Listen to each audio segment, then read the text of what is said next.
నమస్తే welcome to 24/7 news TV. నేను మీ శాన్వి. ఈరోజు మనతో పాటు బీజేపీ పార్టీ లీడర్ చల్లా వేణుగోపాల్ యాదవ్ గారు ఉన్నారు. ఆయనతో మాట్లాడదాం. హాయ్ సార్, నమస్తే. నమస్కారం. జై ఎలా శ్రీరామ్. ఉన్నారు సార్? నమస్కారం అమ్మ. జై శ్రీరామ్. జై శ్రీరామ్ సార్. సార్, ఇప్పుడు ఏదైతే పహల్గాం దాడి జరిగిందో ఆ తర్వాత మన నరేంద్ర మోదీ గారు చాలా కీలకమైన అంశాలు అయితే తీసుకొచ్చారు. అండ్ అలాగే ఇప్పుడు రీసెంట్గా ఏంటంటే పాకిస్తాన్కి ఏవైతే ఎగుమతులు దిగుమతులు అవుతున్నాయో వాటిని కూడా నిలిపివేస్తున్నట్టు కూడా వినిపించింది. సో మీరు ఏం చెప్తారు? ఇంకా ఎలాంటి పనులు చేస్తే మంచిదంటారు? ఆ, భారత్ పాకిస్తాన్ ప్రస్తుతం జరుగుతున్నటువంటి పెహల్గాం భైరసన్ వ్యాలీలో జరిగినటువంటి అకృత్యాన్ని ప్రతి భారతదేశ పౌరుడు జీర్ణించుకోలేనటువంటి సంఘటన అది. ఈ సంఘటనపై మోదీ గారు హుటాహుటిన సౌదీ అరేబియా నుంచి పర్యటన సగంలో పూర్తి చేసుకొని సగంలోనే ముగించుకొని తిరిగి దేశానికి వచ్చిన మొట్టమొదటి ఫ్లైట్ దిగంగానే ఆయన భద్రతా మండలితో భద్రతా సలహాదారులతో ఇమ్మీడియట్గా తన కారును కూడా పక్కకు పంపించేసి తను వచ్చిన కారు పంపించేసి భద్రతా మండలి సభ్యులతో సమావేశమైనటువంటి విషయాన్ని మనం మీడియా వేదికగా చూసాం. ఆ రోజు నుంచి ఈ రోజు వరకు ఒక్కొక్క విధానం దౌత్యపరమైనటువంటి సంబంధిత విధానాల్లో సింధు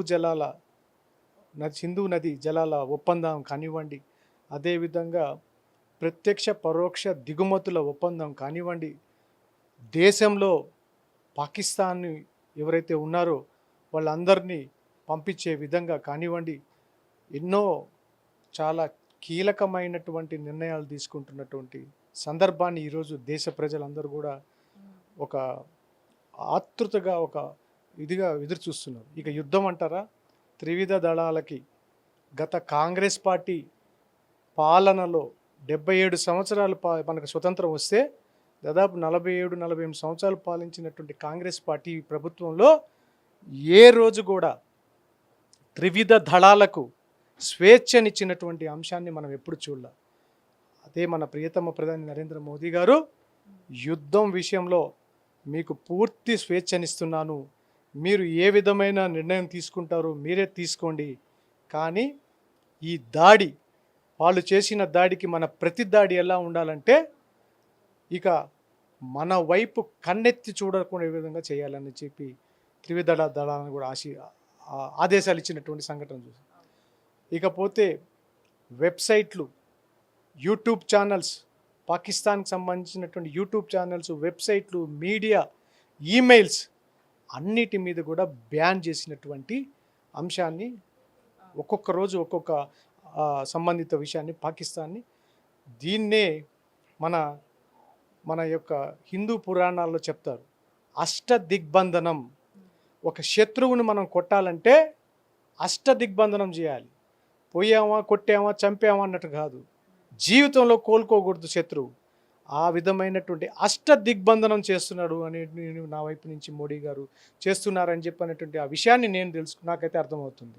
ఈ అష్ట దిగ్బంధన ప్రక్రియ ఏ విధంగా ఉంటుందంటే నీకు తెలిసినట్టే ఉంటుంది, కానీ దెబ్బ మటుకు గట్టిగా తగులుతుంది. అందువలన భారతదేశంలో ఉన్నటువంటి ప్రతి పౌరుడు ఈరోజు ప్రియతమ ప్రధాని నరేంద్ర మోదీ గారికి వెన్నంటూ ఉండి సపోర్ట్ చెల్లుతున్నటువంటి ఈ సందర్భాన్ని ఒక్కసారి మనం ఊహించుకుంటే ఒక ముస్లిం కానీ, ఒక క్రిస్టియన్ కానీ, ఒక బౌద్ధ మతస్థులు కానీ, హిందూ మతస్థులు కానీ, మతాలకు అతీతంగా, ప్రాంతాలకు అతీతంగా, కులాలకు అతీతంగా ఈరోజు ప్రతి ఒక్కరూ ప్రియతమ ప్రధాని నరేంద్ర మోదీ వెంటుంటే మోదీ దేశం వెంటున్నాడు. త్రివిధ దళాలకు స్వేచ్ఛనిచ్చాడు, ఆ గౌరవాన్ని కాపాడుతాడు.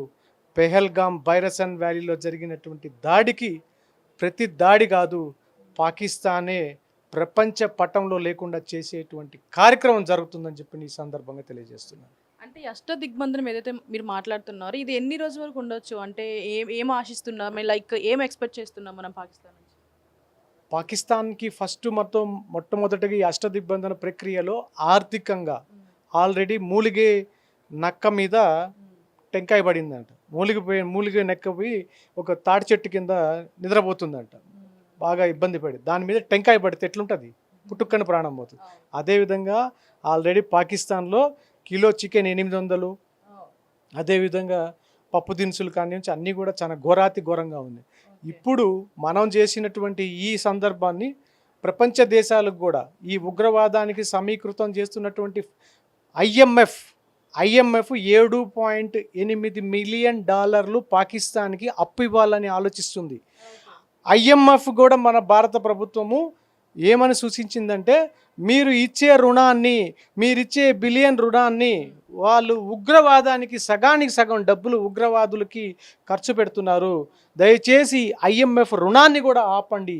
ఈ 7.8 మిలియన్ డాలర్ల ఐఎంఎఫ్ రుణం కన్నా ఆపారనుకో రేపు ఈ మే నెల మంత్ ఎండింగ్కి ఆ నిర్ణయం తీసుకోబోతుంది.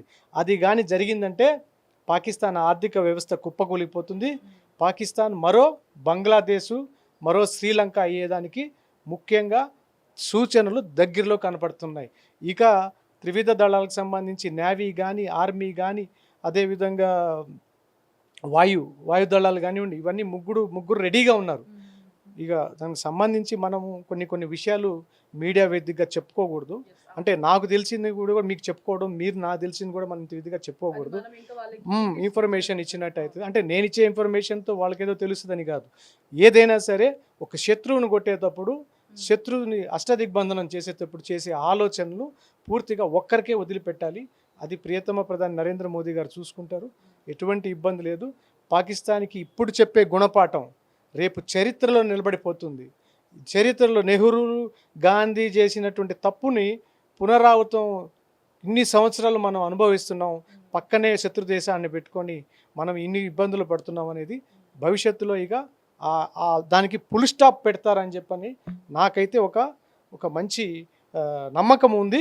నేను ఒక భారతీయ జనతా పార్టీ కార్యకర్తగా నేను ఎంతో గర్వపడుతున్నానని చెప్పి ఈ సందర్భంగా తెలియజేస్తాను. ఈ విషయంలో మాత్రం యావత్ దేశం కూడా మోదీ గారికి సపోర్ట్గా ఉంది. 100% అమ్మ. ప్రతి ఒక్కరు సపోర్ట్గా ఉన్నారు, ఉంటారు, ఉండబోతున్నారు. Thank you so much. నమస్తే.